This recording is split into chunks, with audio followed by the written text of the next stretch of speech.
त्याला red corridor या नावाने ते ओळखायचं आहे. मुळात 8 राज्यांचा तो भाग होता. पण तंत्रज्ञानाचा पण फार मोठा भाग आहे. ह्याचं कारण की तंत्रज्ञानामुळे तिथपर्यंत पोचणं अनेक अंशी शक्य झालं.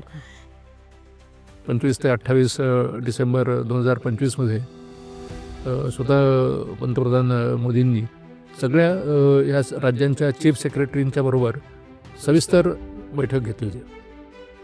बंदूक सोडून कधी चर्चा ही गोष्ट म्हणजे झाली आहे का? म्हणजे अशा प्रकारे त्याची सुरुवात झाली आहे का? शस्त्रांवरती अवलंबून राहण्यापेक्षा तुम्ही जेव्हा चर्चा करता, ते मागण्या खूप वर्षांपासून करतात राईट. पण त्यांना कुठेतरी आधीच्या नेतृत्वावरती विश्वास नव्हता की त्या खरंच पूर्ण होणार किंवा नाही. की आपल्याला राजकीय सत्ता मिळवायची आहे आणि ती राजकीय सत्ता फक्त आपल्याला मावांनी सांगितल्याप्रमाणे ही बंदुकीच्या बॅरलमधूनच मिळणार आहे.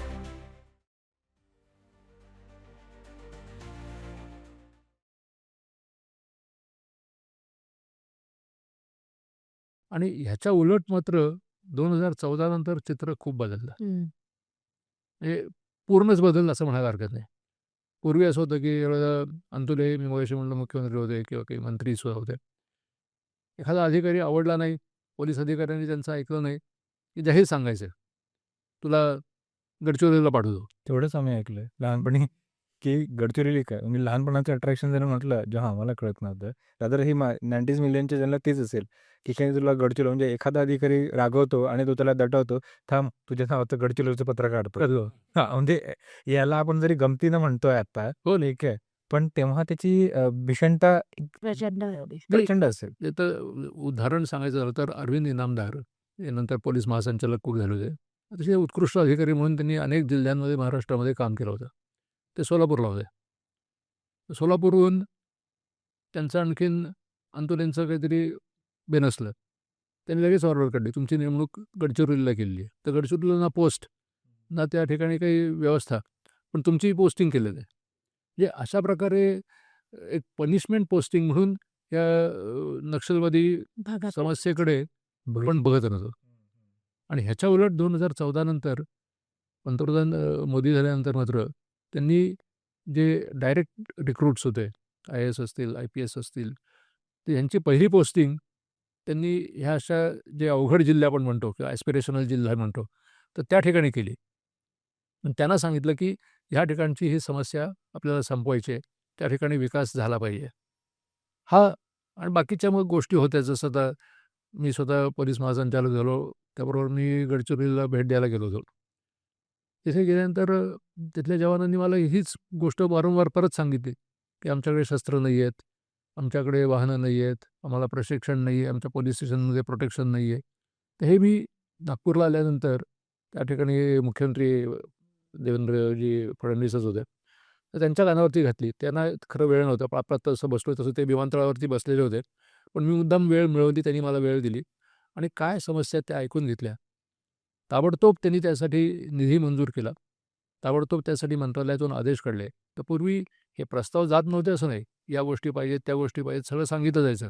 पण तो प्रस्ताव आलेला धूळ खात महिने आणि वर्षानुवर्ष पडलेलाच असायचा. काही त्याच्यावरती कारवाईच नाही. तर ही जी एक असंवेदनशीलपणा होता किंवा राजकीय इच्छेचा अभाव होता, हा असा कॉन्ट्रास्ट फार म्हणजे प्रकर्षाने जाणवायचा, की पूर्वी ह्या समस्येला गंभीर समस्या असं समजलंच जायचं नाही. केवळ फक्त पोलीस मरतायत, आज इतके पोलीस मेले, उद्या तितके पोलीस मेले. कधी त्या पोलिसांच्या कुटुंबांकडे तर बघवत नसे. त्या बायका वगैरे असे इतक्या अशा रडून त्यांचं असे तरुण मुली, आणखीन काही सगळे तरुण मारलेले असायचे. कधी 40 लोकं मेले, कधी 50 लोकं मेले. एकेका वेळेला आणि नक्षलवादी ते इतके क्रूर होते. त्यांना काही त्याचं काही वाटायचं नाही, की आता साधं पोलिसांमध्ये कोणी भरती होतंय म्हटलं, की त्याच्या घरच्या लोकांना प्रचंड त्रास द्यायचे. आणि शक्य झालं तर तो आला म्हणजे जायचेच नाही ते, की म्हणजे जाऊच शकत नव्हते परत, अशी भयंकर परिस्थिती होती. जर परत आला तर त्याला खून करणारच. पण म्हणजे किती दुर्दैवाची गोष्ट की हा महाराष्ट्रातलाच एक जिल्हा आहे आणि तिथल्या लोकांना आपल्याच महाराष्ट्रातली सीमा ओलांडायला देखील भीती वाटायची. हो. म्हणजे हे चित्र खूप वर्षांचं असेल कदाचित. आत्तापर्यंत तसंच होतं. हा जो अबुजमाड पहाड आहे, हा म्हणजे त्यांनी त्याला त्यांच्या भाषेत सांगायचं झालं तर मुक्त स्वायत्त राज्य. राज्य असं जाहीर केलेलं होतं.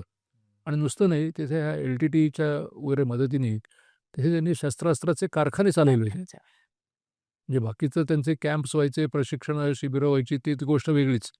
परंतु रेग्युलर त्या ठिकाणी वेपन्स बनवण्याचे कारखाने त्यांनी या LTTEच्या वगैरे लोकांच्या मदतीने चालवले होते. असं आत्ता जे आत्मसमर्पण करणारे आहेत, त्यांनी सांगितलं आणि त्यांनी अनेक जागा दाखवल्या, की या ठिकाणी आमचे इतके साठे आहेत, तिथे इतके पैसे लपवून ठेवलेले आहेत, वगैरे वगैरे ज्या गोष्टी होत्या त्या.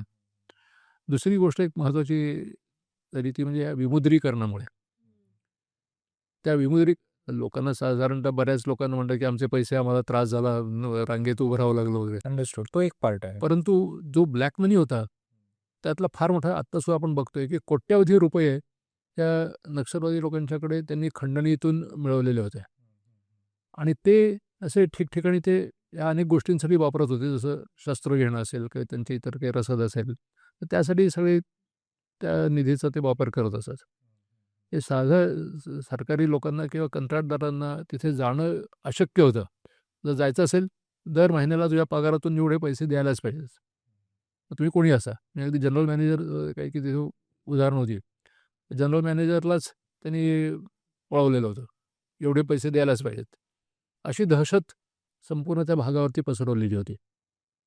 त्याला रेड कॉरिडॉर या नावाने ते ओळखायचंय. मुळात 8 राज्यांचा तो भाग होता ॲक्चुअली आणि महाराष्ट्रात त्याच्यामध्ये गडचिरोलीचा पूर्ण भाग त्यांनी जवळपास घेतलेला होता. तर आपण जेव्हा पुढे तुम्ही जसं म्हणलात, की 2014 नंतर याच्यात खूप बदल झाले. त्याच्यामागे एक राजकीय काय म्हणतो ना, इच्छा हा तर भाग आहेच. पण तंत्रज्ञानाचा पण फार मोठा भाग आहे. ह्याचं कारण की तंत्रज्ञानामुळे तिथपर्यंत पोहोचणं अनेकांशी शक्य झालं. तर ह्या सगळ्या काय म्हणतात ना, नक्षलवाद विरोधी मोहिमेमध्ये तंत्रज्ञानाचा कितपत वाटा आहे असं तुम्हाला वाटतं? हे फार मोठा वाटा आहे. एक साधी गोष्ट आहे, की टेलिकम्युनिकेशन हे जे टॉवर्स असायचे, तर BSNL किंवा जी काही त्यावेळची संस्था होती, तर त्यांना सांगून आम्ही बघायचो, की बुवा इथे टॉवर्स तयार करा, तिथे टॉवर्स तयार करा वगैरे. पण ते काही प्रत्यक्षात व्हायचं नाही. परंतु नंतरच्या काळामध्ये मात्र तर जो बस्तर म्हणून जो भाग म्हणतात, तर त्या भागामध्ये त्यांनी सगळीकडे हे टॉवर्स उभारले. नुसते टॉवर्स उभारून ते थांबले नाहीत, तर तिथल्या सगळ्या लोकांना सुद्धा त्यांनी फ्री मोबाईल्स दिले. त्याचा परिणाम असा झाला, की जे अनेक ह्या सो कॉल्ड डाव्या चळवळीतले काही लोकं होते, त्यांच्यापर्यंतही हे फोन पोहोचले आणि ते सुद्धा त्याला ॲडिक्टेड झाले. म्हणजे ते सुद्धा त्या फोनचा मोठ्या प्रमाणात वापर करायला सुरुवात केली आणि त्याच्यामुळे तंत्रज्ञानाने त्यांना बरोबर हुडकून काढता यायला लागलं. हं. हा त्यातनं पुढचा जो फायदा झाला तुम्ही म्हटलात, की काय फायदा झाला? तो हा फायदा झाला. बाकी तर ठीक आहे, की आता आम्ही जसं सगळ्या पोलीस स्टेशन्सना मंत्रालयाशी जोडणं असेल किंवा नागपूरशी जोडणं असेल किंवा इतर भागाची, तर ते ते आम्ही ज्याला डिपार्टमेंटचं हे म्हणतो कम्युनिकेशन, ते सुधारण्यामध्ये तंत्रज्ञानाचा वापर भरपूर आपण करतच होतो. किंवा जिथे जरूर असेल त्या ठिकाणी कुणी इंज्युअर्ड झाला तर त्याला हेलिकॉप्टरने ताबडतोब मेडिकल काही जे आवश्यकता असेल ती पोचवायची वगैरे ते करत होतो. परंतु ह्या चळवळीला मोडून काढण्यामध्ये तंत्रज्ञानाचा जो रोल आहे, तो हा महत्त्वाचा आहे, की टेलिकम्युनिकेशनमुळे त्यांना कसं ॲडिक्शन झालं आणि ते ॲडिक्शन होण्यामुळे ते कसे एक्सपोज होत गेले, हे फार महत्त्वाचं आहे. ह्याला जोडून मला तुम्हाला एक प्रश्न विचारायचा आहे, की जेव्हा आपण नक्षलवाद म्हणतो, तेव्हा ती माणसं पण भारतीयच आहेत. म्हणजे भारतीय संविधानाच्याच अंतर्गत येणारी ही सगळी माणसं आहेत. फक्त काय म्हणतो स्थानिक विकासाच्या अभावामुळे या सगळ्या वैचारिक काय म्हणतो वेगळ्या मतांकडे ती लोकं गेली. पण जेव्हा यांचं सरेंडर्स होतात किंवा यांची ते स्वतःहून शस्त्र टाकायला आता ॲक्चुअली म्हणजे अ, सांगायला मला खूप आनंद होईल, की मागच्या 10 महिन्यात 10,000 नक्षल्यांनी शस्त्र टाकलेली आहेत. सो हे जेव्हा आपण परिवर्तन बघतो, तर हे परिवर्तन जसं एका अर्थी चांगलं आहे, तसं या परिवर्तनाची दुसरी बाजू म्हणजे त्या लोकांनी त्यांच्या जन्मापासून हेच पाहिलेलं आहे. तर याला आपण म्हणू ना पोस्ट ट्रॉमॅटिक सिंड्रोम्स, डिसऑर्डर्स या सगळ्यामध्ये ही माणसं येतात. कारण तुम्ही जर का लहानपणापासून शस्त्रांबरोबरच खेळला असाल, तर तुम्ही अचानक पाटी पेन्सिल घेऊन अभ्यास नाही करू शकत. तर ह्या सगळ्यासाठी सरकार किंवा सामाजिक संस्थांचं काय कार्य चालू आहे असं तुम्हाला वाटतं? हा अत्यंत महत्त्वाचा मुद्दा आहे. आणि सरकारचं त्याच्यासाठी अतिशय बारकाईने प्रयत्न आणि लक्ष आहे. म्हणजे त्याचे हे आत्मसमर्पण केलेले आहेत. तुम्ही म्हटलं त्याप्रमाणे ते 10,000 असतील किंवा आता सगळ्या राज्यांमध्ये बघितलं ते अजून त्याच्यापेक्षा सुद्धा मोठा हा आकडा असू शकेल. पण ह्या सगळ्यांसाठी त्या BSFनी किंवा CRPनी त्यांच्यासाठी अशी खास प्रशिक्षण अशी गृह चालवलेली आहेत. आणि त्या ठिकाणी तिथल्या महिला असतील, की ज्यांना कदाचित फॉर्मल शिक्षण आपण म्हणतो त्याला ते शिकलेल्या नसतील, परंतु त्यांना व्यवसाय कौशल्य देण्याचं आणि त्याच्यातून त्यांना स्वयंरोजगार कसा निर्माण करता येईल, स्वतःच्या पायावरती कसे उभे राहू शकतील, ह्याच्यासाठी त्यांना प्रशिक्षण दिलं जातं. त्यांच्यावरती पूर्णपणे मदत चांगल्या कॉम्पिटंट अशा लोकांच्याकडनं दिली जाते.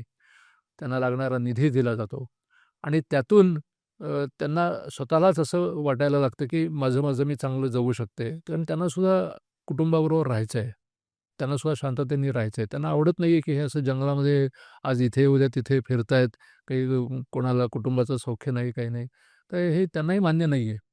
आणि त्यामुळे ते लोकंसुद्धा आता मोठ्या प्रमाणामध्ये नको ती आम्हाला शस्त्र, नको ते आम्हाला नक्षलवादी आणि नको त्या भानगडी, पण आम्हाला आमचं जीवन शांततेने जगू देत. ह्या विचारातून ते आता पुढे येत आहेत. आणि त्यांना त्यात भरपूर मदत ही शासनातर्फे दिली जाते. आणि भारत सरकारने त्याच्यासाठी आपल्याला कल्पना आहे, की एक 25 ते 28 डिसेंबर 2025 मध्ये स्वतः पंतप्रधान मोदींनी सगळ्या या राज्यांच्या चीफ सेक्रेटरींच्या बरोबर सविस्तर बैठक घेतली होती. आणि या बैठकीमध्ये जेवढ्या म्हणून विकासाच्या ज्या काही योजना आहेत, जवळ 137 योजना आहेत. तर ह्या सगळ्या योजनांचं तिथे पूर्ण सॅच्युरेशन झालं पाहिजे. ह्यासाठी मोदींचा सतत भर आहे, की जेवढ्या म्हणून कल्याण योजना आपण चालवतोय, मग त्या आरोग्याच्या असतील, मग त्या शिक्षणाच्या असतील, मग त्या स्वयंरोजगाराच्या असतील, मग त्यांच्या मार्केटिंगची सोय करण्याच्या असतील, मग अनेक गोष्टी आहेत त्याच्यामध्ये. तर त्या सगळ्या गोष्टी तुम्ही त्यांना जास्तीत जास्त उपलब्ध करून द्या. कुठेही निधीची तुम्हाला अडचण पडणार नाही. कुठेही काही इतर मदत पाहिजे असेल त्याची कमतरता राहणार नाही. तर ह्या प्रकारे आता पूर्वी कसं होतं, की त्या ठिकाणी सेंट्रल पॅरामिलिटरी फोर्सेस होते. म्हणजे BSF होतं, ITBP होती, CRP होती वगैरे. परंतु आता पूर्णपणे जे स्थानिक पोलीस आहेत, त्या स्थानिक पोलिसांकडे ते हँडओव्हर केलं जात आहे. आणि ते जे ट्रान्झिशन आहे, ते ट्रान्झिशन आता सध्या मोठ्या प्रमाणात चालू होईल, की ज्याच्यातून लोक, पोलीस आणि तिथली शासन किंवा प्रशासन व्यवस्था असेल, ती योग्य रीतीने काम करू शकेल. तर आता आपली जी चर्चा चालू आहे, तर हल्लीच्या अनेक पॉडकास्टमधला हा आवडता प्रश्न जो मी आता तुम्हाला विचारणार आहे, की काँग्रेसच्या काळातल्या योजना आणि BJPच्या काळातल्या योजना यात तुम्हाला काय फरक जाणवतो? विशेषतः नक्षलवाद हा विषय धरून. मी मगाशी म्हणलो त्याप्रमाणे काँग्रेसच्या काळामध्ये योजना बऱ्याच जाहीर व्हायच्या. निधीही त्याच्यासाठी जाहीर व्हायचा. परंतु त्याच्यामागे राजकीय इच्छा शक्ती फार कमी होती. आणि त्या इकोसिस्टममध्ये असलेलेच लोकं, मग त्यावेळचं जे प्लॅनिंग कमिशन होतं, त्यावेळचे जे अधिकारी होते, त्याच्यामध्ये सुद्धा त्या डाव्या चळवळीला पोषक अशा वातावरणातले लोक असायचे. आणि काही जर पोलिसांनी कारवाई केलीच, त्यातलेच लोकं मगाशी म्हणलो त्याप्रमाणे लगेच न्यायालयाकडे जायचे. न्यायालयाकडून आदेश मिळवायचे आणि पोलिसांचं मनोधैर्य पूर्णपणे खच्ची होईल यासाठी प्रयत्न करायचे. जे निधी होता, तो निधीसुद्धा मंजूर व्हायचा, एक तर तो पूर्ण खर्च व्हायचा नाही. जो निधी व्हायचा, त्यातला सुद्धा मोठा भाग हा भ्रष्टाचारामध्ये जायचा. त्यामुळे रस्ता बनवण्यासाठी निधी मंजूर प्रत्यक्षामध्ये वर्षानुवर्ष झाली, परंतु रस्ता नाही. त्याच्यानंतर जे काही आपल्याकडले पूर्वीचे नियम होते, की हा कसा आहे, की हा जंगल असलेला भाग होता. तर ते जंगल विभागाशी संबंधित असे जे काही कायदे आणि नियम होते, त्याच्यामध्ये साधं जरी तिथे एखादं पोलीस स्टेशन बनवायचं असेल किंवा काही डेव्हलपमेंट करायची असेल, तर वन विभाग म्हणायचं की नाही, हे आमच्या नियमामध्ये बसत नाही. आणि त्यामुळे काहीच करता यायचं नाही. आणि त्यातून एक असं शासन म्हणून मी सुरुवातीला म्हणलो त्याप्रमाणे, की एक संपूर्ण सगळ्या लोकांनी एकत्रितपणे काम करणं हे आवश्यक असतं आणि अपेक्षाही असते. त्याच्या उलट व्हायचं असं, की त्यावेळच्या अगदी खुद्द कॅबिनेट सेक्रेटरीनी सुद्धा असं म्हटलं होतं की हे सगळेजण असे सायलोजमध्ये काम करतायत. माझा हा विभाग आहे, मी ते करणार. माझे मी नियम बघणार. आता शेवटी ते नियम जे आहेत त्याचा कुठेतरी उपयोग होण्यासाठी म्हणून आपण ते नियम बनवलेले असतात. आणि याच्या उलट बी-जे-पी सरकार आल्यानंतर जर मोठा फरक कुठे झाला असेल, तर पंतप्रधान मोदी त्यांनी सुरुवातीपासूनच एक प्रगती प्लॅटफॉर्म म्हणून सुरू केला. जवळजवळ त्याचे आता 50 पेक्षा जास्ती सेशन्स होऊन गेलेले आहेत. तर त्याच्यामध्ये फील्डमधला जो अधिकारी असेल, त्याच्यापासून त्याचा जो विभाग प्रमुख असेल, राज्यातला कोण महत्त्वाचा अधिकारी असेल, केंद्र सरकारमधला महत्त्वाचा असेल, या सगळ्यांच्या बरोबर एकत्रित व्हिडिओ कॉन्फरन्सनी मीटिंग्स होत्या. आणि त्यातून हे सगळे जे प्रोजेक्ट्स आहेत, हे वेळेत पूर्ण होतील याच्याकडे सतत लक्ष दिलं जातं. आणि त्यामुळे जे प्रोजेक्ट्स काही प्रोजेक्ट्स 10 वर्ष पडले असतील, काही 20 वर्ष पेंडिंग असतील, ते सगळे प्रोजेक्ट्स वेळच्या वेळेला पूर्ण व्हायला लागले. आणि त्यामधून मग आता रस्ते बनवणं असेल, पूल बनवणं असेल, त्या ठिकाणचं कम्युनिकेशनची व्यवस्था असेल, तर मगाशी म्हणलो त्याप्रमाणे तिथे साधं BSNLचे टॉवर्स उभारायचे, हे सुद्धा होत नव्हते. त्यांच्या काहीतरी अडचणी असायच्या, पण त्यांचं निराकरणच व्हायचं नाही. आणि त्या निराकरण होत नाही म्हणून कम्युनिकेशन सुधारत नाही. आणि तो भाग जास्तीत जास्त अजून मागास अशा प्रकारचा राहत राहायचा. पण ह्याच्या उलट याला आता आपण एक चांगल्या प्रकारची राजकीय इच्छाशक्ती म्हणतो. त्याचं तर जेव्हा अमित शाह हे गृहमंत्री झाले, त्याच्यानंतर मात्र आपल्याला त्याच्याबरोबर उलट चित्र दिसतं. जेवढे म्हणून पॅरामिलिटरी फोर्सेस पाहिजे असतील, जेवढं म्हणून त्यांचं कोऑर्डिनेशन करायचं असेल, जेवढं म्हणून इंटेलिजन्स शेअरिंग करायचं असेल, जेवढे म्हणून त्याच्यासाठी लागणारे काही इक्विपमेंट असेल, वाहनं असतील, कम्युनिकेशन सेट्स असतील, जे काही गोष्टी असतील, बुलेट प्रूफ जॅकेट्स असतील. आपल्याला कल्पना आहे की महाराष्ट्रामध्ये बुलेट प्रूफ जॅकेट्स त्याच्यावरती ते 2008 पासून ते 2000 आत्ता 17-18 पर्यंत नुसती कधी कोर्टातनं अमुक आदेश, कधी याची चौकशी, कधी त्याची चौकशी, आणि प्रत्यक्षात पोलिसांकडे मात्र जॅकेट्स नाहीत. हे पैसे नव्हते असं नाही, पैसे असायचे, परंतु त्याचा उपयोग नव्हता होत. कारण त्याला कोऑर्डिनेशन करून एक डायरेक्शन द्यायला लागते तासन म्हणून. त्याचा असा सगळं विस्कळीतपणा जास्ती वाटत होता. पण सर मला इथे एक फार महत्त्वाचा प्रश्न विचारायचा आहे की नक्षलवार, नक्षलग्रस्त, राईट, आणि पोलीस, राईट, आणि ह्या सर्व गोष्टींचा विचार करता शस्त्र टाकून पोलिसांची भूमिका, humanity point of view, right, की आपण शस्त्र बाजूला ठेवून चर्चा करावी, राईट, आणि हा सायकोलॉजिकल इम्पॅक्ट क्रिएट करणं, राईट, याचे असे प्रसंग तुमच्या आयुष्यात आले आहेत का? म्हणजे आता मी नक्षलग्रस्त म्हणतो आहे, पण इतरही गोष्टी की खरंच, कारण कुठलाही गुन्हेगार हा मुळात गुन्हेगार नसतो, ठीक आहे. तो कुठल्या विचारांची जडणघडण सराउंडिंगमध्ये तो वावरतो, ती विचारसरणी तो आत्मसात करतो, बरोबर. पण हे सर्व करत असताना एक सकारात्मक बाजू ही असते, अरे ती एकदा कधी त्याला दाखवल्या जात नाही. पण ती सकारात्मक बाजू कधी तुम्ही अनुभवली आहे का? म्हणजे बंदूक सोडून कधी चर्चा ही गोष्ट म्हणजे झाली आहे का? म्हणजे अशा प्रकारे त्याची सुरुवात झाली आहे का? किंवा असे चांगले सकारात्मक परिणाम आले आहेत का? हे फार महत्त्वाचा मुद्दा आहे. आणि चर्चेनीच आज मी म्हणेन की अनेक वेळेला हे अत्यंत कटू अशा प्रकारचे प्रसंग आहेत, ते सोडवण्यात यश आलेलं आहे. आणि माझा पूर्ण सुरुवातीपासूनच्या शेवटपर्यंत जो अनुभव आहे तो हाच आहे, की शस्त्रांवरती अवलंबून राहण्यापेक्षा तुम्ही जेव्हा चर्चा करता आणि दुसऱ्या माणसाला विन ओव्हर करता किंवा त्याला मेंटली तुम्ही मदत करता समजायला गोष्टी काय असतील त्या, याच वेळेला तो ॲक्सेप्ट करतो की आपल्याला शांततेच्या मार्गाने यश मिळणार आहे. साधी गोष्ट आहे की माझी लडाखला पोस्टिंग होती. तर त्यावेळेला आताच आपण सध्या काही दिवसापूर्वी वाचत होतो, तर त्या ठिकाणी हिंदू आणि त्यावेळचे जे बुद्धिस्ट आणि मुस्लिम यांच्यामध्ये एक प्रकारचं अविश्वासाचं वातावरण होतं. आणि ते कायमच एकमेकांच्याकडे संशयाने पाहत राहायचे.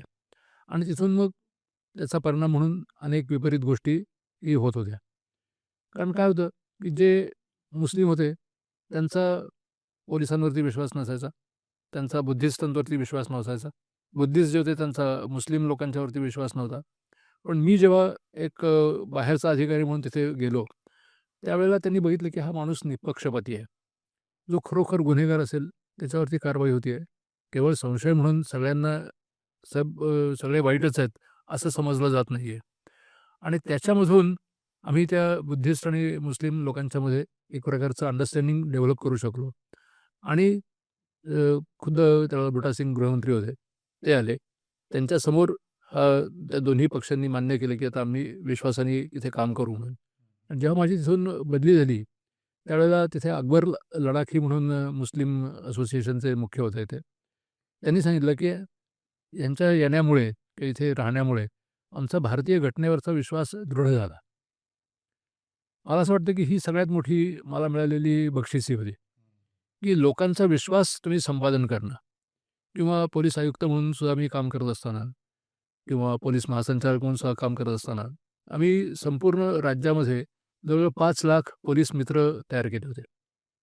आणि हे जे पोलीस मित्र होते हे पोलिसांच्या बरोबर काम करत होते आणि सर्व प्रकारचं काम करायचं. मग अगदी कुठे खून झाला तर लगेच पोलीस मित्र त्याची तुम्हाला कोण होता, काय होता माहिती सांगायचं आहे. कुठे इतर काही दंगाधोपा असेल तर त्याची माहिती द्यायचं आहे किंवा काही घटना घडण्याच्या आधीच तुम्हाला कल्पना यायची. म्हणजे हे जे लोकांनी शेवटी कसं आहे की पोलिसिंग म्हणजे काय आहे, की लोकांनी मान्यता दिल्यामुळे होणारा हा एक शासनाचा विभाग आहे, की जो लोकांच्या मान्यतेने तिथे शासन राबवत असतो. लोकांच्या विरुद्ध नाही होत. तसं नक्षल हे सुद्धा काही लोकांच्या विरुद्ध म्हणजे त्या लोकांच्या विरुद्ध आपण नव्हतो. आता आमचे एक पोलीस अधीक्षक तिथे होते. नंतर आता ते सध्याचे पोलीस महानिरीक्षक वगैरे पण आहेत. संदीप पाटील म्हणून होते किंवा त्याच्यानंतर सुद्धा सध्या निरोत्पल म्हणून आहेत. मध्ये ह्या सगळ्या अधिकाऱ्यांनी काय सुरुवात केलं, की एक तिथे एक खिडकी अशा प्रकारची एक योजना सुरू केली. आणि त्या एक खिडकीमध्ये त्यांनी मग त्या तिथल्या स्थानिक लोकांना लागणारी जी काही प्रमाणपत्र मिळवायची असतील, त्यांना ITI सारख्या ठिकाणी कुठे काही कौशल्य प्राप्त करून घ्यायचे असतील, त्यांना रोजगार मिळवण्यासाठी मदत करायची असेल, ह्या सगळ्या गोष्टीमध्ये पोलिसांनी पुढे येऊन मदत केली. आणि त्याच्यामधून हजारो तरुणांना रोजगार किंवा स्वयंरोजगार उपलब्ध झाला. आणि त्याच्यातून त्यांचा विश्वास वाढला. आणि त्यातून ते लोकांच्या म्हणजे लोकच आता पुढे येऊन सांगायला लागले, की आमच्या गावामध्ये नक्षलवादी येऊ देणार नाही. पोलिसांनी सांगायची गरजच नाही. आमचा हा जो गाव आहे याच्यामध्ये we have banned entry of naxalites. असे ठिकठिकाणी लोकांनी पुढे येऊन कारवाई सुरुवात केली आणि त्यामुळे फरक पडत गेला. सो मी असं म्हणेल की पोलीस महासंचालक म्हणून की चर्चा हा एकमेव असा मार्ग असू शकतो. पण अजून मुद्दा येतो की चर्चा कुठपर्यंत करायची, लिमिटेशन्स असतात, संयम असतो. शेवटी पोलिसही हा एक माणूसच आहे. ठीक आहे. त्याला जसं म्हटलं की कर्तव्य असतात, त्याला कर्तव्य ड्युटीवरी बजावावी लागतात. नाही, आपली हेरार्की सिस्टीम आहे.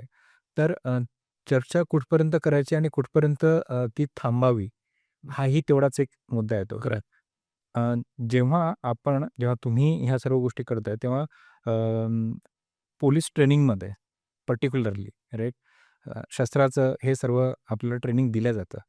पण मानसिकरित्या एखादा पोलीस सक्षम होण्यासाठी अशी काही प्रोव्हिजन आहे का? कसं आहे, की हे तुम्हाला थोडंसं अनुभवानेच डेव्हलप करायला लागणाऱ्या गोष्टी आहेत. शिकवलं जातं, नाही असं नाही. जसं आता योगासन आहे किंवा सायकियाट्रिक ते आपण ज्याला थेरपी म्हणतो, तशा प्रकारे किंवा लीडरशिप ट्रेनिंग ज्याला सॉफ्ट स्किल्स आपण म्हणतो. तर अशा प्रकारची सॉफ्ट स्किल्स आपण द्यायचा प्रयत्न करतो. परंतु ती किती कोण ॲब्सॉर्ब करू शकेल, हे त्या सिच्युएशनवरती अवलंबून आहे. आणि तो कसा रिस्पॉन्स देईल, हे त्यावेळची परिस्थिती हे ठरवत असते. तर जसं मगाशी सुरुवातीला मी सांगितलं, की एक जासई म्हणून गाव आहे पनवेलच्या जवळ. त्या ठिकाणी हे तिथले जे आंदोलक होते न्हावाशेवा बंदर विरुद्ध काम करणारे, त्या ठिकाणी ते एकत्र आले. आता जे पोलीस नेमलेले होते त्यांनी सांगितलं, की तुम्ही आंदोलन करू नका, या अमक्या याच्या पुढे येऊ नका वगैरे काय काय सांगायचं त्याप्रमाणे सांगितलं त्याने. आता ते लोक काय म्हणले आंदोलक, की आम्ही तुमच्याशी वाद करतो किंवा बोलणी करतो म्हणून त्यावेळेला. तर ती खरं काही जागा नाही की जिथे बोलणी करून काही निष्पन्न होईल. तर ते आंदोलकांनी काय केलं, ते जवळ आले. त्यात महिला पुढे होत्या. पुढे आल्यानंतर त्यांनी जे पोलीस उभे होते, अधिकारी होते, त्यांच्या डोळ्यामध्ये मिरचीची पावडर फेकली आणि पोलिसांचीच रिव्हॉल्वर किंवा पिस्तूल जे काय होते ते खेचून घेतले. आता ही परिस्थिती म्हणजे आटोक्याबाहेरची परिस्थिती आहे. तर त्याच्यानंतर बळाचा वापर करणं याच्याला काही पर्याय राहिला नाही. आणि मग त्याचं शेवटी परिणाम हा झाला, की बळाचा वापर करावा लागला. त्या ठिकाणी जे नको ते प्रकार घडले, काही लोकांचे जीव गेले वगैरे प्रकार होत असतात. त्यामुळे तुम्ही अगदी योग्य म्हटलात, की कुठे चर्चा करायची आणि कोणत्या मर्यादेपर्यंत करायची, हे सुद्धा तारतम्य तुम्हाला पाळायला लागतं. एक्झॅक्टली. जो फील्डवरती नेमलेला माणूस आहे, त्यांनी त्या ठिकाणी हे भारताचं धोरण पाकिस्तानच्या बरोबर योग्य आहे का अयोग्य आहे, याची चर्चा तिथे करायची नाही आहे. त्यांनी आदेश पाळायचा आहे. तू सैनिक आहेस, तुला पाकिस्तानच्याकडनं आलेल्या सैनिकांशी युद्धच करायचं आहे. हे समजून तू तिथे राहिलेला आहेस. तुम्ही उद्या म्हणायला लागला, नाही नाही, आपण भारत आणि पाकिस्तानमध्ये बोलणी करू, आणखीन शांततेने मार्ग काढू, तर तुला परवानगी नाही आहे. ते स्वातंत्र्य तुम्हाला नाही आहे. तिथे तुम्ही डिसिप्लिन, शिस्त ही पाळूनच काम करायचं आहे. तुम्हाला सांगितलं फायरिंग करायचं, की फायरिंगच करायचं आहे. कारण याला काही असंही होतं, की तिथली सिच्युएशन ही त्या मंडळीने फेस करत असतात. बरोबर. एकदा कदाचित जे वरिष्ठ अधिकारी त्यांना तिथलं एवढी कल्पना नसेल, की जेवढी त्या सैनिकाला किंवा त्या व्यक्तीला असेल. तर चर्चा हा एक माध्यम असू शकतो. अ, पुन्हा एकदा आपण आपल्या चर्चेकडे वळूयात, की 2014 नंतर ते 2026 हा बराच काळ लुटून गेला आणि यामध्ये बरेचसे जसं तुम्ही सांगितलं, की पंतप्रधान मोदी साहेबांनी तिथे आपल्या विकास योजना जो होता तो तिथपर्यंत तुम्ही पोहोचवा. म्हणजे त्यांना काय करा, तुम्ही त्या फ्लोमध्ये आणा.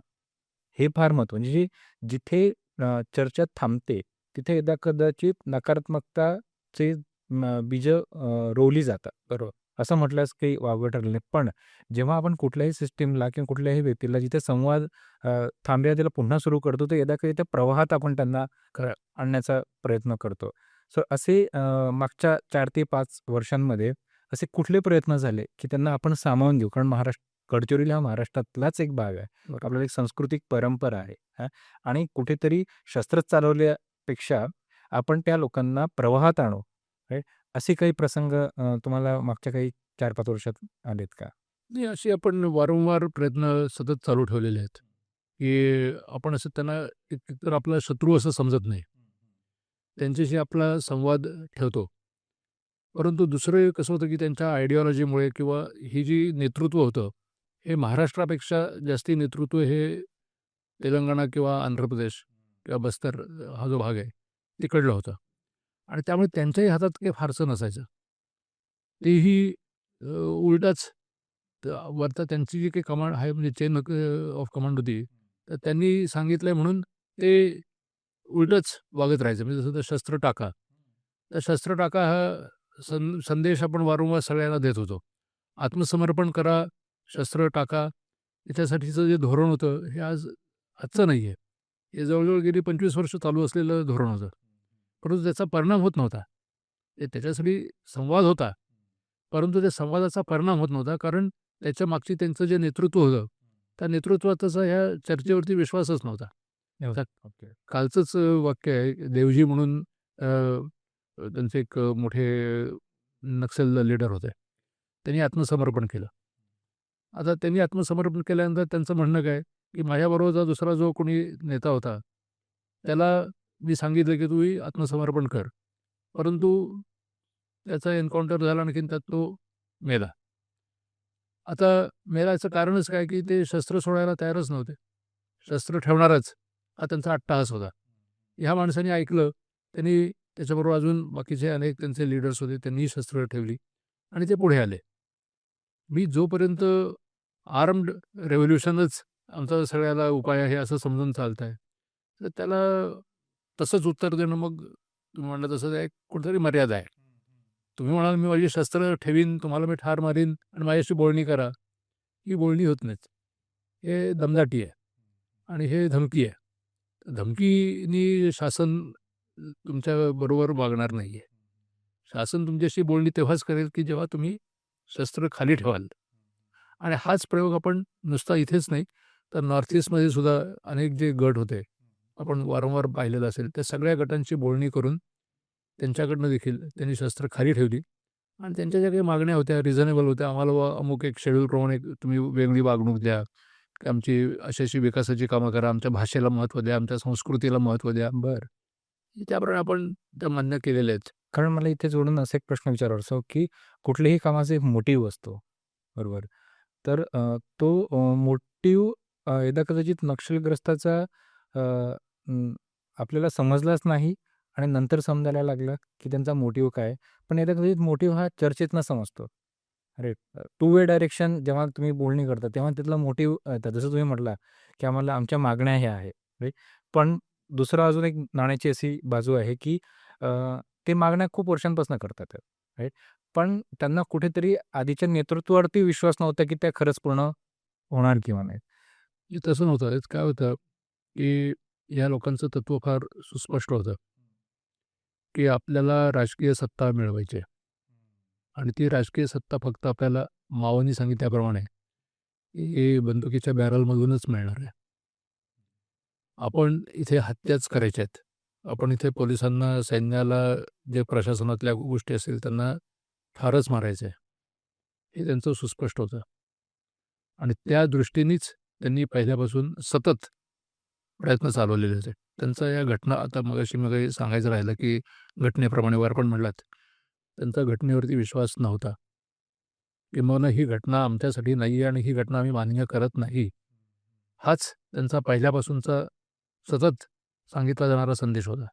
आम्हाला घटना मान्यच नाही. आम्ही पार्लमेंट मान्य करत नाही. आम्ही बॅलट मान्य करत नाही. आम्ही फक्त एकच मान्य करतो आणि ते म्हणजे बुलेट.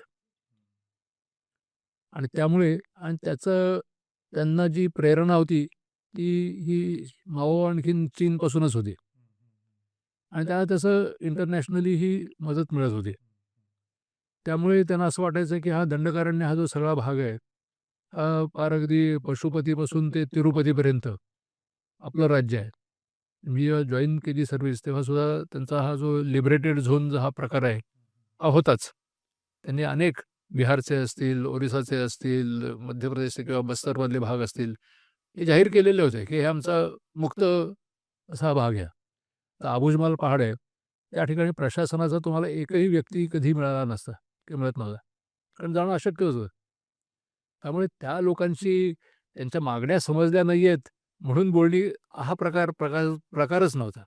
त्यांच्या मागण्या ह्याच होत्या की तुम्ही आम्हाला सत्तेत नकोत. सत्ता आमचीच येणार आहे आणि ती कशा प्रकारे मिळवायची तर आम्ही ती थ्रू थ्रू बॅरल मिळवणार.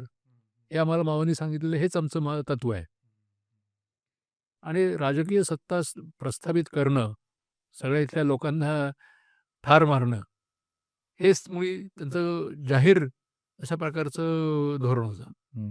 पण ह्या धोरणाला जर आत्ताच्या कंडिशनमध्ये बघितलं 2026-27 गडचिरोली हा फार सुंदर इन्व्हेस्टमेंट हब झाला आहे. यदा कदाचित एक 10-15 वर्षापूर्वी किंवा तुम्ही सर्व्हिसला असे काही स्वप्न पण नसतील की हा जो पार्ट आहे हा एवढा भरभराटीस येईल, नाही. सो जसं तुम्ही म्हटलात की ते एका विचारावरती ठाम होते, बरोबर? पण यदा कदाचित तो विचार मोडून काढताना देखील त्याच्यापेक्षा जास्त डिसिजन मेकिंग लागत असेल, बरोबर? हेही तेवढंच म्हणजे कौतुक करण्यासारखी ती गोष्ट आहे. आणि जसं आपण म्हणतो की सातत्य कुठल्याही गोष्टीत जर तुम्ही ठेवलं तर एकदा काय तुम्ही तुमच्या ध्येयापर्यंत पोहोचतात.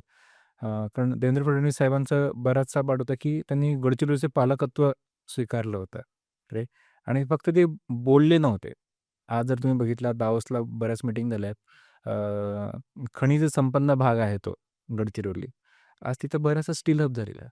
हे स्वप्न तरी कोणी बघितलं असेल किंवा ही चर्चाही एक 6-7 वर्षापूर्वी जर म्हटलं असेल नाही हा पाट अगदी समृद्ध होणार आहे आणि यदा कदाचित गडचिरोली पुढच्या काही वर्षात आपल्या GDPमध्ये महाराष्ट्राच्यामध्ये मेजर रोल प्ले करेल. खरं आहे. बरोबर. अगदी खरं. तर हे सर्व अचीव्ह करणं हे अगदी 4 मीटिंग घेतल्या आणि आपण संवाद साधला, हे असे त्याच्या मागे डेफिनेटली एक स्ट्रॅटेजी आहे. असणारच. आहे. बरोबर. तो ते संयमानं करत राहणे, कन्सिस्टंटली करत राहणे. खरं. बरोबर. पण करत राहताना कुठेतरी आपणही आपल्या विचारावरती ठाम असणं, हाही तेवढा महत्त्वाचा पार्ट आहे असं मला आणि दुसरं काय नुसतं विचारावरती ठामपेक्षा सुद्धा संवेदनाशील आहे. बरोबर. आणि ती संवेदनाशीलता ही आहे की ते आपलेच लोक आहेत आणि त्यांच्या ज्या योग्य मागण्या आहेत की जसं त्यांना पार्टनरशिप देणं. तर आपण म्हणलात की ती स्टील हब होती. लायडन स्टीलसारखी मोठी प्रचंड कंपनी त्या ठिकाणी कोट्यवधी रुपये आणते. बरोबर. पण त्याचबरोबर तिथले जे स्थानिक लोक आहेत त्यांना त्याच्यामध्ये त्यांनी शेअर होल्डर केलेला आहे. ग्रेट. आणि त्यामुळे जो कंपनीला काही फायदा होईल तो प्रत्येक फायद्याचा त्याचा काही जो अंश असेल तो अंश त्यांनाही मिळणार आहे. हे बाकी रोजगार तर आहेच आहे, रस्ते आहेतच, आरोग्याच्या सोयी आहेतच, बाकी सगळ्या सोयी आहेतच. पण त्याचबरोबर हा सतत होणारा जो काही फायदा आहे, नफा आहे, त्या नफ्याचं सुद्धा त्यांना वाटेकरी करण्यात आलेलं आहे. आणि हा जो एक म्हणजे विचारांचा परिपक्वता आहे, एक्झॅक्टली. तर ती संवेदनाशीलता आणि त्याच्यामधून आलेली ही परिपक्वता आहे. आणि त्याचं हे मी म्हणेन की फलित आहे, फलित आहे. की ज्याच्यामुळे आज त्या लोकांनी मान्य केलं की आम्हाला याच्यातून नक्कीच फायदा होतोय. आपण जेव्हा या सगळ्याविषयी बोलतो, तर तेव्हा कुठलीही विचार म्हणजे काय कुठलाही विचार हा मानसिक स्थितीतनं निर्माण होत असतो. सो जरी मिलिटरी किंवा मिलिटंट्सशी आपलं युद्ध नक्षलवाद्यांशी कमी होत असलं तरी एक नवीन मुद्दा समोर येतो तो म्हणजे अर्बन नक्षलिझम, ज्याला आपण मराठीमध्ये शहरी नक्षलवाद म्हणू शकतो. तर शहरी नक्षलवाद हा मुख्य करून माध्यमं, त्याच्यानंतर नाटकं, साहित्य, चळवळी याच्यातून पुढे येताना आपल्याला दिसतं. जसं की दिल्लीत जे परवा माधवी हिडमाच्या विरुद्ध छोट्या-छोट्या त्या अगदी 21-22 वर्षाच्या मुली होत्या, की ज्यांनी पेपर स्प्रे केले पोलिसांवरती आणि त्यांचं असं होतं की आम्हाला मुक्त राहायचंय, हे करायचंय, त्याची हत्या करण्यात आली. तर या शहरी नक्षलवादाकडे जेव्हा आपण बघतो, तर तेव्हा सगळ्यात मोठा धोका हाच आहे की तुम्ही त्याचे पाईक संपवाल, पण विचार नाही संपवू शकत. तर त्या विचाराशी आपल्याला जेव्हा 2 हात करायचे असतील, तर तेव्हा आपण काय केलं पाहिजे? शहरी माणसं म्हणून. हे काय आहे की हा जो शहरी नक्षलवाद हा जो प्रकार आहे, ही जी संकल्पना आहे ही ॲक्च्युली आपली नाही आहे. शहरी नक्षलवाद ही संकल्पना ही या माओइस्ट लेनिनिस्ट कडचीच आहे. त्यांनीच 2007 मध्ये strategy and tactics of revolution म्हणून त्यांचं जे पुस्तक बनवलेलं होतं ते गुप्त होतं ते, पण आता आपल्याकडे ते उपलब्ध आहे. पब्लिश झालं आता. तर ते जे आहे त्यांनी आणलेली ही संकल्पना आहे. आणि ती कशासाठी आणली आहे की जे हे फूट सोल्जर्स आहेत किंवा जंगलामध्ये किंवा तर सगळ्या त्यांचा संकल्पना अशी होती की सगळ्यांना एन्सर्कल करायचं आहे. आणि त्याच्यासाठी आपण शहरातून असे वेगवेगळे गट निर्माण करायचे आहेत. मग ते स्वतःला समाजवादी म्हणणारे असतील, ते मग कदाचित नाटकाच्या स्वरूपात असतील, कदाचित वकील असतील, कदाचित आणखीन काही इतर प्रशासनामध्ये असतील. तर ह्या सगळ्या लोकांची आपण एक अशी फौज तयार करायची आहे की ती आपल्याला रसद पुरवेल, ती आपल्याला मेडिकल सपोर्ट करेल, ते आपल्याला इक्विपमेंट आणून द्यायला मदत करतील, ते आपल्याला फंडिंग मिळवून देतील किंवा आपल्याला काही जरूर पडली तर आपला जो काही प्रचार प्रसार करायचा आहे मग तो न्यायालयात असेल, वर्तमानपत्रात असेल, आणखीन कुठे असेल, रेडिओवर काय जे असेल ते. तर त्या ठिकाणी आपले स्पोक्समन म्हणून हे सगळे लोक काम करतात. आज जेव्हा जे आत्मसमर्पित असे त्यांचे जे फूट सोल्जर्स होते किंवा जंगलातले काम करणारे होते, त्यांनीच जाहीर केलेलं आहे की आमचा मार्ग चुकला. चुकला. शस्त्र हे उपाय नाही आहे. आम्ही चर्चा करायला तयार आहोत. आम्हाला विकास पाहिजे. शासनाचं म्हणणं वेगळं काय आहे? विकासच पाहिजे.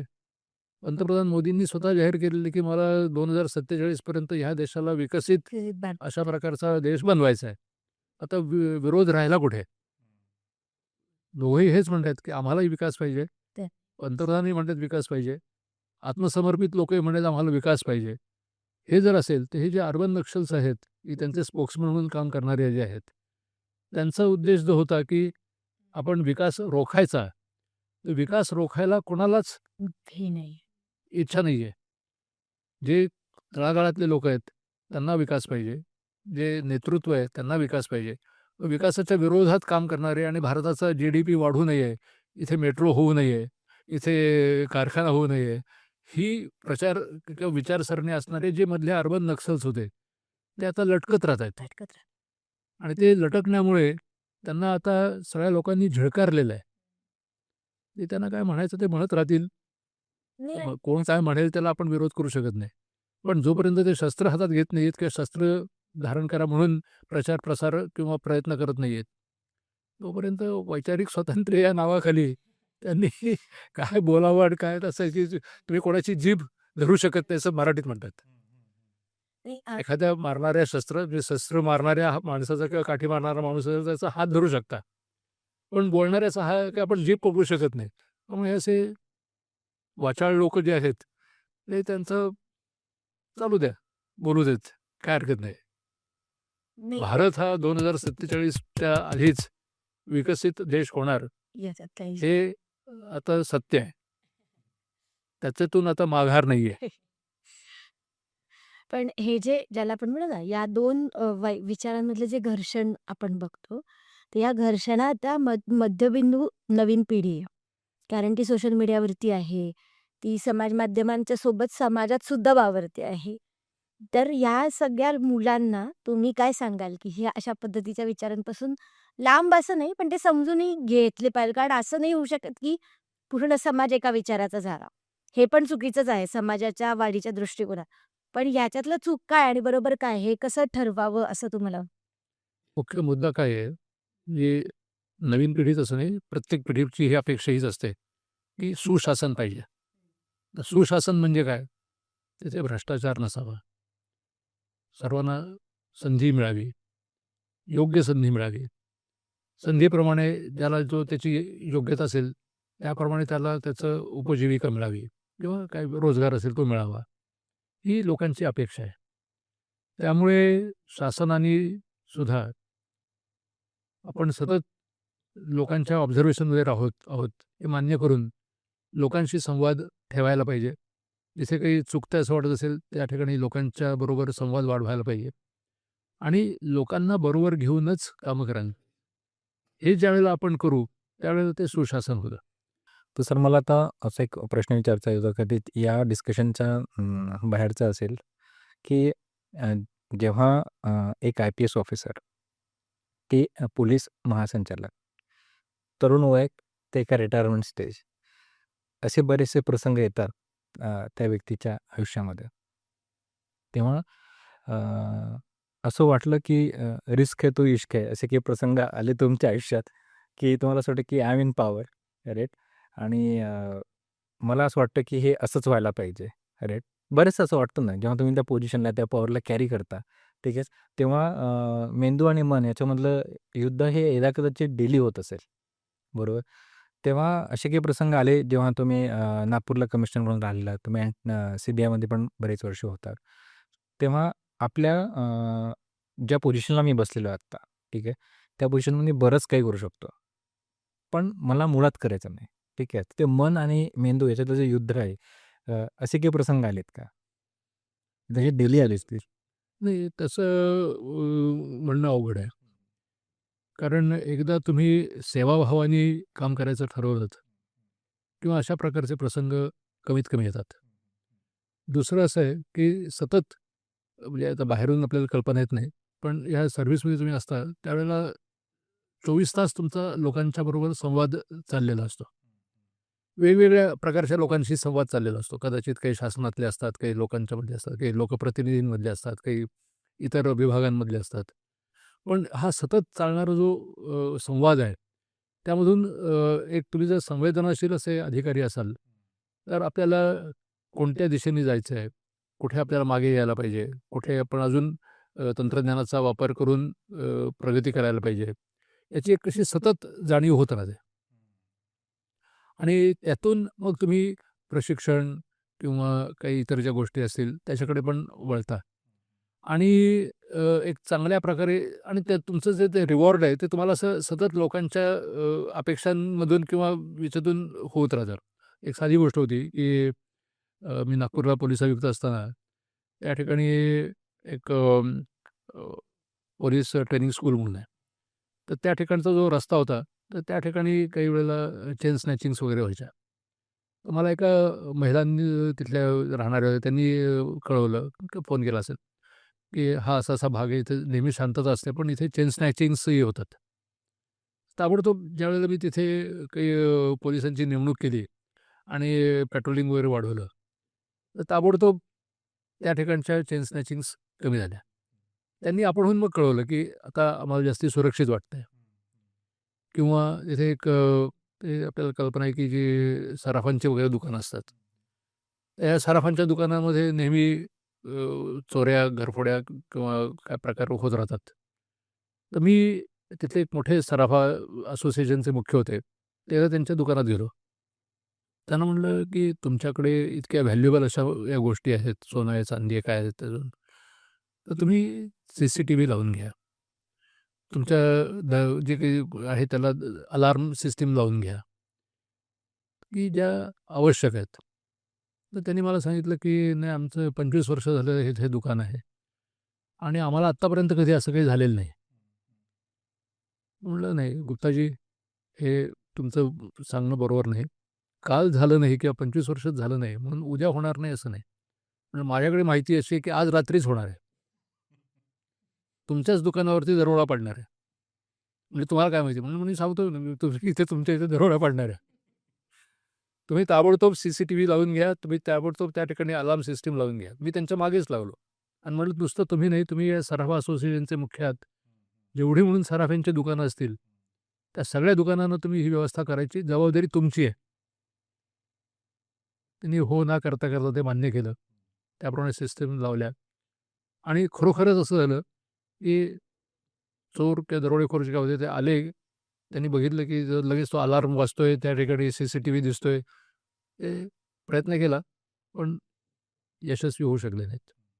आजही ते गुप्ताजी माझ्याशी संपर्कात असतात आणि म्हणलं, की तुम्ही सांगितलंत म्हणून आम्ही वाचलो. पण ह्या गोष्टी काय आम्हाला दिसत असतात. हे कसं आहे, की डॉक्टरला समोरच्या पेशंटला काय भयंकर रोग झालेला आहे आणि त्याच्यावरती काय उपचार करायचे आहेत, याची पूर्ण जाणीव असते. सामाजिक सुरक्षेतले आम्ही डॉक्टर असतो आणि त्यामुळे आम्ही जे ते उपाय किंवा त्याच्यावरती काय जे सांगतो, की हे करा म्हणून. तर साधी गोष्ट आहे, की आजही लोकं आपल्या घरांमध्ये इतकी प्रचंड जोखीम ठेवतात. तर कालचीच घटना आहे. रत्नागिरीचे ग्रस्त होते. मुंबईला राहतात. लग्न होतं. मुलीच्याकडले काही दागदागिने होते ते यांच्या घरी आणून ठेवलेले होते. यांच्याही घरचे दागिने होते आणि हे रत्नागिरीला गेले. गेल्याबरोबर गोवंडीचा एक माणूस आला. त्यांनी सगळं घर साफ केलं. नंतर यांना आपल्याकडे किती दागिने होते हे मोजायलाच मुळी पुढचे 15 दिवस लागले. मग ते सांगायला माझ्याकडे 12 कोटीचे दागिने होते. तर 12 कोटीचे जर तुमच्याकडे सोन्याचे दागिने आहेत, तर तुम्ही घरी का ठेवावेत? आणि ती जोखीम का वाढवावी? तर तुम्हाला काही कळत नाही का? लोकं सांगतायत, पोलीस सांगतायत, की "अहो तुम्ही दागिने घरी ठेवू नका. मग पाहिजे तर लॉकरमध्ये ठेवा, पाहिजे तर लॉकरमध्ये ठेवा, काही करा तुम्ही त्याच्यात. पण घरात तुम्ही बरं जसं तुम्ही घरात ठेवलं तर तुम्ही किती सुरक्षा करणार? जास्तीत जास्त तुम्ही काय म्हणणार, मी CCTV लावलेलं आहे. CCTVने काय होणार आहे? तुम्हाला कोण आलं आणि गेलं ते दिसतं. तो माणूस मास्क घालून आला. काहीच कळत नाही. कोण होता आणि काय होता? म्हणजे शेवटी आणि आता मग ते इतके धाय मोकळून रडत होते, की माझी जी बायको पण रडते, मुलगी पण रडते, अमुक पण ते तो माणूस आज राहतोय का उद्या मरतोय अशा परिस्थितीची ट्रॉमा कंडिशन निर्माण झाली. तर मला असं वाटतं, की हे जे आपल्यावरती आपण जोखीम वाढवतो, ती जोखीम कमी करण्याची अत्यंत तातडीने आवश्यकता आहे. की तुम्ही ही जोखीम वाढवू नका. कारण तुमच्याकडे काही व्हॅल्युएबल्स आहेत म्हणल्यानंतर लोकांचा वाईट डोळा तुमच्यावरती राहतोच. तुम्ही स्वतःची रिस्क कमी करा. तुम्ही रिस्क फ्री आयुष्य जगा. इन्शुरन्सवाले आहेत, पण ते नंतर आहेत. तुम्ही रिस्क वाढवायची कशाला ना? तर त्यांना रिस्क असेसमेंट करायला द्यायची. त्यापेक्षा तुम्ही रिस्क फ्रीच राहा. हा हा कमाल आन्सर होतं हे. खरं आहे, खरं आहे. आणि आता आपण शेवटच्या टप्प्यात आलोय, की ह्या सर्व काळांमध्ये गेल्या एक 15-20 वर्षाच्या काळामध्ये पोलीस ट्रेनिंग पर्टिक्युलरली याच्यामध्ये आपल्याला अजून काही सुधारणा करणे अपेक्षित आहे. नवीन तंत्रज्ञानानुसार किंवा आपण म्हणतोय AI आलंय, ठीक आहे. जेव्हा पुढे टेक्नॉलॉजी येते ना, त्याच्या दोन्ही बाजू आपल्यासोबत येतात. स्मार्टनेसही तेवढाच वाढतो चांगल्या दृष्टिकोनाने, ठीक आहे. पण एक डावी विचारसरणी ही असते, की यांचाच वापर आपण करून कशाप्रकारे फार स्मूथली आणि फ्लॉलेसली गुन्हा करू शकतो. बरोबर आहे. तर या बाबतीत पोलिसही मागे राहायला नको असं वाटतं आणि आपण आपली प्रशिक्षण जे जो रुटीन आहे किंवा ज्या प्रकारे पोलिसांचं प्रशिक्षण चालतं, ठीक आहे. याच्यातही आता पुढे जाऊन तुम्ही काय सजेस्ट करू शकता, की इथं आपल्याला या सर्व गोष्टींची गरज आहे. जसं डिजिटल अरेस्ट भरपूर वाढलेले आहे. इंटरनेटमध्ये खूप आत्ता आपण वावरतोय. आत्ता आपण आहे ना अगदी पिकल आउट डेटा, इन्फॉर्मेशन, टेक्नॉलॉजी, कम्युनिकेशन. तर इथे आपली म्हणून जबाबदारी काय वाढू शकते? तुम्ही काय सजेस्ट कराल त्यावरती? अत्यंत महत्त्वाचा मुद्दा आहे. तंत्रज्ञान हे तर पोलिसांनी त्यांच्या प्रशिक्षणामध्ये मोठ्या प्रमाणामध्ये आता स्वीकारलेलं आहे. तर ते IPS अधिकाऱ्यांची जी अकॅडमी आहे तिथपासून ते शिपायांची जी अकॅडमी आहे तिथपर्यंत सगळ्यांना या तंत्रज्ञानाचं शिक्षण मोठ्या प्रमाणामध्ये ऑलरेडी देणं चालू आहे आणि ते त्याच्यात पारंगत होत आहेत. ते पुरेसे नाही आहेत, कारण काय हे तंत्रज्ञान रोजच नवीन नवीन वाढत राहतं. बरोबर. त्यामुळे त्याला सतत तुम्हाला अपडेटिंग करणं आवश्यक आहे. पण त्याच्या पलीकडे जाऊन मी असं म्हणेन, की तंत्रज्ञान तुम्ही स्वतः प्रोफेशन व्हा, पण ती मदत तुम्ही लोकांच्याकडनं पण घेऊ शकता. मग गरज कशाची आहे? समाजाला नेतृत्व द्यायची. नेतृत्व कसलं द्यायचं आहे? समाजाचं प्रबोधन करायचं आहे. लोकांना तुम्ही जागरूक करा आणि लोकांना तुम्ही युनिफॉर्म नसलेले पोलीस बनवा. हे जेव्हा पोलिसांनी नेतृत्व गुण स्वीकारून ते मग तो शिपाई असेल, महिला शिपाई असतील, तिथं अधिकारी असतील, कुठलीही जिथे संधी मिळेल त्या प्रत्येक संधीचं तुम्ही सोनं करा आणि म्हणजे तरुण असतील, वृद्ध असतील, महिला असतील. आज काय घरोघरी लव्ह जिहादसारखे प्रकार प्रचंड वाढलेले आहेत. आज कोण कोणाबरोबर का पळून जाईल, का पळवून नेलं जाईल हे आपण सांगू शकत नाही. तर ह्या सगळ्या गोष्टींचा वारंवार तुम्ही, कारण ह्या गोष्टी घरामध्ये बोलल्या जात नाहीत. फक्त झाल्यानंतर मात्र तुम्ही म्हणत राहता, की "अरे, अरे, हे असं कसं झालं? आमच्या घरी व्हायला नको होतं." पण प्रत्यक्षात तर झालेलंच असतं. तेव्हा तुम्ही सामाजिक प्रबोधन वाढवा.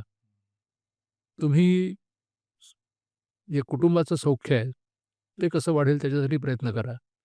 जे सीनियर्स आहेत, त्यांचं तरुणांशी, तरुणांचं जे बालक आहेत त्यांच्याशी, महिलांचं पुरुषांशी संवाद वाढवणे. आणि आज काय झालं आहे, की भारताची लोकसंख्या आता 140 कोटी आहे का किती आहे ते आकडा आता म्हणजे सेन्ससच्या नंतरच कळेल. परंतु माणूस जास्तीत जास्त असा एकलकोंडा व्हायला लागला आहे. हो, न्यूक्लिअर फॅमिलीजकडे वळत आहे. हे न्यूक्लिअरसुद्धा ठीक आहे. न्यूक्लिअरपेक्षा पलीकडे आज माणूस पूर्णपणे एकटा आहे. आज त्याला त्याचे विचार सांगता येत नाही आहेत. त्याला कोणाशी बोलता येत नाही आहे. सगळं काही आहे. माझ्याकडे स्मार्टफोन आहे, माझ्याकडे अमुक आहे, सगळं काही आहे. परंतु किती वेळा माझी दुःख मी कोणाला सांगू शकतो आणि किती वेळा दुसरा ते ऐकून त्याच्यामध्ये मला काही सहानुभूती दाखवू शकतो किंवा मदत करू शकतो, हा प्रश्न आहे. पूर्वी घरामध्ये निदान लोकं म्हणायचे, की जेवायच्या वेळेला तुम्ही एकत्र जेवा, मग बोलणी होईल. आता काहीच राहिलेलं नाही आहे. ते आपण सांगून दमलो. गरज कशाची असेल तर हा संवाद वाढवायची. आणि हा संवाद जेव्हा आपण कोण वाढवणार आहे? त्याला प्रत्येकजण म्हणतो, की मी बिझी आहे. बिझी नसलेले कोण आहेत? फक्त पोलिसच आहेत. कारण त्यांना लोकांचं सामंजस्य वाढवायचं आहे आणि त्यासाठी म्हणून त्यांनी हे नेतृत्व गुण स्वीकारून समाजातलं एकोपा, समाजातलं एकमेकांच्याबद्दलचा संवाद वाढवण्यासाठी जेवढा जास्तीत जास्त प्रयत्न करतील, तो माझ्या दृष्टीने खरा पोलीस प्रशिक्षणातला गाभा आहे. बाकी तर तुम्ही स्किल्स शिकवू शकता, ॲटिट्यूड शिकवू शकता, तुम्ही आणखीन तपास कसा करायचा ते शिकवू शकता, ते सगळं काही आहे. पण मुद्दा जो आहे तो तुमचा नेतृत्व गुणाचा आहे. प्रत्येक पोलीस, तो शिपाई असो नाही तर महासंचालक असो, ते पहिल्यांदा नेतृत्व गुण असणारे अत्यंत प्रमुख व्यक्तिमत्व आहे. कारण त्यांच्या अंगावरती युनिफॉर्म आहे आणि त्यामुळे ते लगेच आयडेंटिफाय होतात. आज समाजामध्ये सगळं कुठल्याही ठिकाणी 100 लोकं असले, तर त्यातला कोणी जरी उभा राहिला आणखीन म्हणला तुम्ही असं करा, तसं करा, तर लोकं ऐकतीलच असं नाही. पण त्या ठिकाणी जर एक युनिफॉर्ममधला शिपाई असेल, त्यांनी सांगितलं की नाही इथे जाऊ नका, तिथे थांबा, अमुक करा, लोकं लगेच ऐकतात. कारण ते नेतृत्व आहे आणि ते नेतृत्व गुण त्यांच्यामध्ये खंबीर असणं फार महत्त्वाचं आहे. आता शेवटचा प्रश्न आहे. कदाचित हा फार वेळपरका प्रश्नसुद्धा असू शकतो, की कधी-कधी काही-काही इन्स्पिरेशनल स्टोरीज, सक्सेस स्टोरीज आहेत ना, हे आपण त्या वयात असताना वाचत नाही, पण नंतर वाचतो. बरोबर? त्या कोणाला कधी प्रेरणा देऊ शकतील हे आपल्याला ठाऊक नसतं. तर अशाच प्रकारच्या पोलीस खात्यात प्रचंड महाराष्ट्र पोलीस चं नावलौकिक आहे, जगभर आहे. तर जसं तुम्ही सांगितलं, की आधी मूव्हीजमध्ये एक नकारात्मकता अ, दाखवल्या जात होती. आता सकारात्मकता दाखवतात. बरेच काही डायरेक्टर त्या दृष्टिकोनातनं काम देखील करतात. तर अजूनही पोलिसांबद्दल भीतीच्या ऐवजी तो मित्र कसा, ह्या बाबतीत तुम्हाला असं वाटतं का, की पाठ्यपुस्तकामध्ये त्याचा समावेश होणं फार गरजेचं आहे? कारण यदाकदाचित एकत्र कुटुंब पद्धतीमध्ये संवाद असायचा, शेअरिंग असायचं, डिस्कशन्स असायचे. आता आपण थोडे एकटे म्हणून चाललोय आणि हा माणूस राहिला नसून कोणासाठी तरी एक प्रॉडक्ट झालाय. तो सकाळपासून संध्याकाळपर्यंत कोणासाठी एक प्रॉडक्ट आहे. खरं आहे. बरोबर. तर तो प्रॉडक्ट असेल, तो एक पार्ट वेगळा. पण त्या व्यक्तीला, त्या लहान मुलांना ह्या सर्व गोष्टीची एक आत्मीयता म्हणून आहे. एक एक समाज, एक माणूस आहे. यदा कदाचित माझ्याशी कोणी जरी नाही बोललं, तरी तो माणूस माझ्यासोबत संवाद साधू शकतो. राईट? याचा कुठेतरी पाठ्यपुस्तकात समावेश होणं गरजेचं आहे अगदी लहान वयापासून. असं असं तुम्हाला वाटतं का? म्हणजे ॲज अ पोलीस महासंचालक म्हणून जर आपण टाईम ट्रॅव्हल करतोय सर, 2026 मध्ये तुम्ही येताय, राईट? तर आणि त्याला महत्त्वाचा मुद्दा असा आहे, अगदी तुम्ही फार महत्त्वाच्या मुद्द्याला हात घातलेला आहे, की ज्याला आपण कल्टिव्हेशन ऑफ माइंड किंवा माइंड डेव्हलपमेंट म्हणतो. शेवटी काय आहे, की जे गुन्हे होतात किंवा चुकीचा माणूस वागतो, ते आधी मनात वागतो आणि मग ते तुमच्या हातापायातून व्यक्त होतं. तेव्हा आपल्याला कुठे हल्ला करायचा आहे किंवा कुठे सुधारायचं असेल, तर ते मुख्य तुमचं मन आहे आणि मन तुम्ही कशाप्रकारे विकसित करता, हा सगळ्यात गाभा आहे आणि तो जो गाभा आहे, तो जर कसा करायचा हा जर आपल्याला प्रयत्न करायचा असेल, तर तो मी परत म्हणेन, की आपल्याकडलं रामायण आहे, आपल्याकडलं भागवत आहे, आपल्याकडलं पंचतंत्र आहे, आपल्याकडलं नीतिशास्त्र आहे. ही जी पुस्तकं आहेत, ही केवळ शेल्फवरती ठेवायची किंवा नुसती नावं वाचायची असे हे ग्रंथ किंवा पुस्तकं नाही आहेत. ही वाचायची आणि समजून घ्यायची अशी ही पुस्तकं आहेत किंवा ग्रंथ आहेत. त्यामुळे आपल्याला कल्पना आहे, की जे काही त्या मिशनरी स्कूल्स वगैरे असतात, तर त्या ठिकाणी रोज शाळा जेव्हा सुरू होते, तेव्हा पहिल्यांदा बायबलमधलं आधी एक काय त्यांचं चॅप्टर किंवा गोष्ट काय असेल ती वाचली जाते आणि मग बाकीचं सुरू होतं. त्याप्रमाणे आज गरज आपल्याही शाळांमध्ये अशी आहे सगळ्या, की तुम्ही रामायण किंवा भागवताकडे एक धार्मिक ग्रंथ म्हणून बघू नका. त्यातल्या ज्या गोष्टी आहेत, त्याच्यामधले जे विचार आहेत, हे फार तुमच्यावरती दीर्घ परिणाम करणारे असे विचार आहेत. एक्झॅक्टली. आणि ते आज आपल्याला उपलब्ध असून सुद्धा आपण वापरत नाही. त्याच्यापासून दूर राहिलोय. तर गरज अशी आहे, की आपल्याला जर पुन्हा एक सुसंस्कृत असा समाज बनवावा असं जर वाटत असेल, तर पुन्हा एकदा आपण त्या ग्रंथांचं परिशीलन करायला पाहिजे, आत्मसात करायला पाहिजे, विचार करायला पाहिजे, त्याच्यावरती चर्चा करायला पाहिजे, की ज्याच्यातून आपल्या मनाची सुद्धा आपण रामाला मोठं का म्हणतो, कृष्णाला मोठं का म्हणतो, हे समजून घेऊ शकतो आणि ते गुण आपल्यामध्ये आणण्याचा प्रयत्न करू शकतो. त्यामुळे मी पुन्हा आग्रहाने हेच सांगेन, की तुम्ही एक्स्ट्रा रीडिंग म्हणून ठेवा, तुम्ही डेली गोष्ट वाचायची म्हणून ठेवा, काहीही म्हणून ठेवा. पण ह्या ग्रंथांचं वाचन आपण परत वाढवायला पाहिजे आणि करायला पाहिजे. या नोटवरती आपण हा पॉडकास्ट इथे संपल्यात. Thank you so much sir. नाही आपण तुम्ही हा संवाद किंवा ही चर्चा काय म्हणायचं त्याला आपण दोघांनी त्याच्यामध्ये अतिशय मोलाचं असे प्रश्न विचारलेत. आणखीन मला बोलतं केलंत. त्याबद्दल मी आपले धन्यवाद कसे द्यावेत हेच मला लक्षात येत नाहीये. आणि आपल्या सगळ्या श्रोत्यांना, प्रेक्षकांना याच्यातून नक्कीच काहीतरी उपयोगी ऐकल्याचं, पाहिल्याचं वाटेल अशी मला खात्री आहे. त्यासाठी तुमचे सगळ्यांचे मी मनःपूर्वक आभार मानतो. धन्यवाद सर. धन्यवाद. खूप खूप धन्यवाद.